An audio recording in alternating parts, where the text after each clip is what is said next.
Magandang umaga mga igan. Nasa batay na sa Bureau of Investigation at Bureau of Customs sa bang Peking branded products na ipinuslit sa Pilipinas. Nasa Baclaran ngayon ang kasama nating si Rhea Santos. Rhea. Igan, kapag mura, magduda. Kapag kaduda-duda, wag nang tangkilikin pa. Naku mga kapuso, nandito po ako sa isang 6 na palapag na warehouse na matatagpuan dito sa Barangay 77 Zone 10, Kapitan Merong, dito po sa Pasay, na naglalaman ng mga peking produkto. Ito yung mga brands, mamahaling brands na nakikita po natin sa mga mall, pero pinepeke nga po para po maibenta ng mura at talaga namang maikalat sa mga kalsada. Ito po ang bunsod ng reklamo ng mga malalaking kumpanya dahil nga po naapektuhan yung kanilang negosyo, nalulugi sila dahil sa paglipana, pagkalat ng pagbebenta ng mga peking produkto. Pinagsamang pwersa po ito ng Bureau of Customs, ng NBI at ng Intellectual Property Office. Pakita ko lang sa inyo yung mga ilan, no? Ito yung mga isang sikat na brand ng tsinelas. Actually, alam mo, Igan, 6 na palapag ito. Nandito tayo sa 6th floor at mamamangha ka sa make nitong warehouse, sa pagkakagawa nitong warehouse. Kada palapag, merong 7 steel doors. Ito, pakita ko sa inyo, ganito kabigat, ganito kalaki. At usually, no, nakapadlock ito ng 3 padlock para talagang mahirap pasukin. So, 7 steel doors ang makikita nyo dito sa palapag na ito. Ayan, mga peking produkto. Dito, mga peking produkto. Pagdating naman dito, punong-puno pa rin. Talagang kahon-kahon, sako-sakong peking produkto. Hindi lang po mga damit, mga sapatos. Meron din po tayong ipapakita sa inyo. Ito yung mga karaniwang ginagamit natin sa pang-araw-araw. Lotion, pabango, sunblock, na akala natin ligtas gamitin, pero napakadelikado sa ating kalusugan. Mura nga, pero magkakarasyas ka o kaya na may mangangati ka.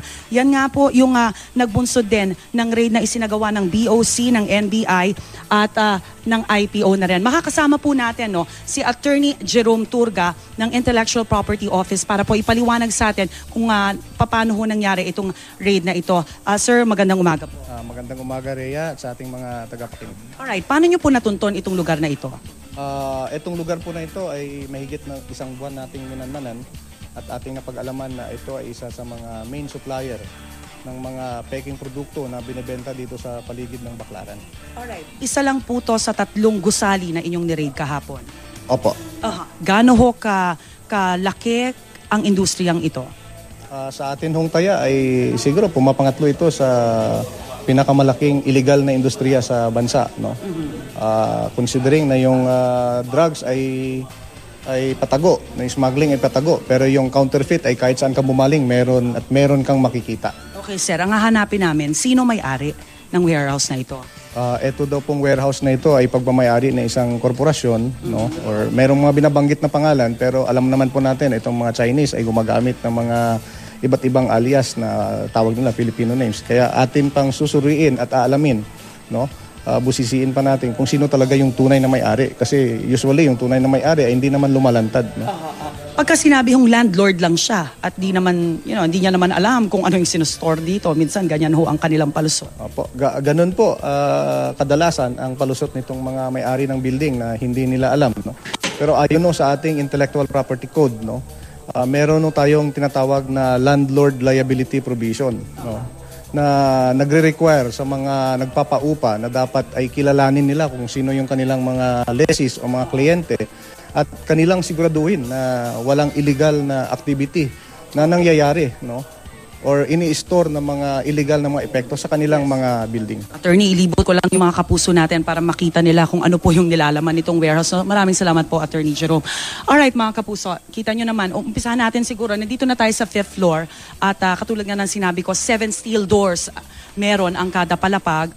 Ito, nakita natin sikat na brand ng tsinelas, ng sapatos, kahon-kahon. Ito, sangkaterbang pampakinis ng katawan daw. Pero alam nyo, kung titingnan nyo, of course, di ko papakita yung brand. Kung titingnan nyo talaga, parang original na original talagang maloloko ka Pero talagang pagka nakita nyo ng inilalako sa bangketa at napakamura, talagang magduda na kayo. Alright, pakita natin dito dahil to may mga binuksan tayong ilang kahon dito. Ito, sobrang dami na aakalain mo talaga original at ligtas dahil ang packaging napakaganda. Actually, nakabalot pa ng plastic, talagang bagong-bago, kumbaga, mabigat, ibig sabihin, punong-puno yung laman.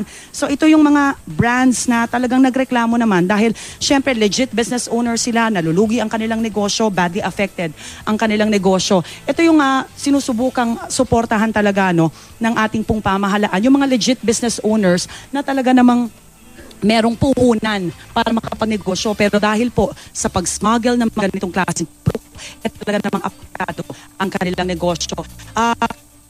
Na akong kasuhan, of course, yung mga may-ari ng ito, ng infringement, syempre, at isang matinding pangloloko po ito at pagnanakaw na rin doon po sa ating mga matitinong negosyante. Back to studio.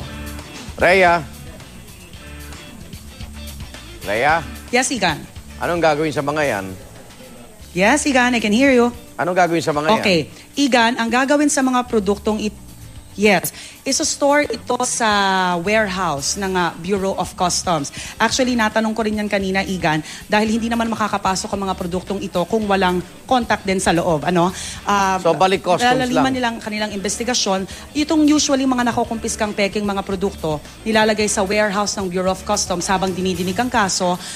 Yung iba, kung papayag itong mga yung mga brands, yung mga malalaking brands, na i-donate yung mga produktong kinopya, then idodonate doon sa mga taong nangangailangan. Pero may mga malalaking brands na ayaw na talaga nilang maglipa na sa labas itong kanilang mga produkto. So, ang ginagawa nito, may sinatawag silang destruction. Pero yung kanilang pag-destroy o pagsira sa mga produktong ito, hindi pagsunog, kundi dapat environment friendly pa rin. Nasa standards po yan ng DOC, ng IPO at ng NBI yung pagsira sa produktong ito.